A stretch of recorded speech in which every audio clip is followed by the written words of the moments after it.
رمضان کس لیے آیا تھا؟ ہمیں ٹریننگ دینے کے لیے، ہمیں پیغام دینے کے لیے، ہمیں درس دینے کے لیے۔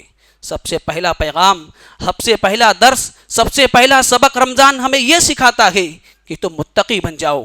اللہ تبارک و تعالی ایمان والوں کو مخاطب کرتے ہوئے کہتا ہے، یا ایھا الذین آمنوا کتب علیکم الصیام کما کتب علی الذین من قبلکم لعلکم تتقون، کہ اے لوگو تمہارے اوپر روزہ اس لیے فرض کیا گیا تاکہ تم متقی بن جاؤ، اللہ رب العالمین سے ڈرنے والے بن جاؤ۔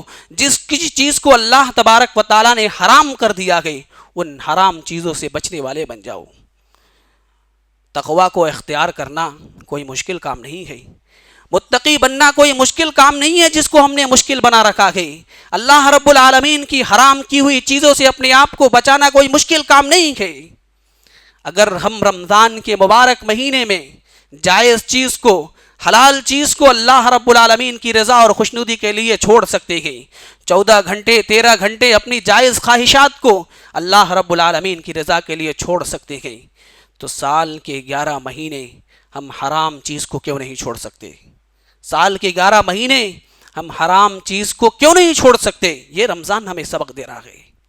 رمضان ہمیں یہ سبق دے رہا ہے کہ ہم اللہ رب العالمین سے ڈریں، اللہ رب العالمین کا خوف ہمارے دلوں کے اندر ہو۔ ایک مسلمان روزہ رکھتا ہے، صبح 4 بجے اس نے سحری کھائی ہے، ظہر کے وقت مسجد میں آتا ہے، وضو کرتا ہے، کلی کرنے کے لیے جب منہ میں پانی ڈالتا ہے تو گلا سوکھا ہوا ہے، چاہتا تو 1-2 قطرہ حلق کے نیچے اتار لیتا، کس کو معلوم ہوتا، لیکن نہیں کرتا۔ کیوں نہیں کرتا؟ کیونکہ اللہ رب العالمین کا ڈر ہے۔ یہ رمضان سکھا رہا ہے، جو بندہ 1-2 قطرہ پانی حلق کے نیچے نہیں اتارتا رمضان کے مبارک مہینے میں، وہ سال کے 11 مہینے حرام لقمہ اپنے حلق کے نیچے کیسے اتار لیتا ہے؟ یہ رمضان ہمیں پیغام دے رہا ہے۔ رمضان ہمیں یہ پیغام دے رہا ہے کہ اللہ رب العالمین سے ڈرو، کہ اس کی پکڑ بڑی سخت ہے، بڑی خطرناک اس کی پکڑ ہے۔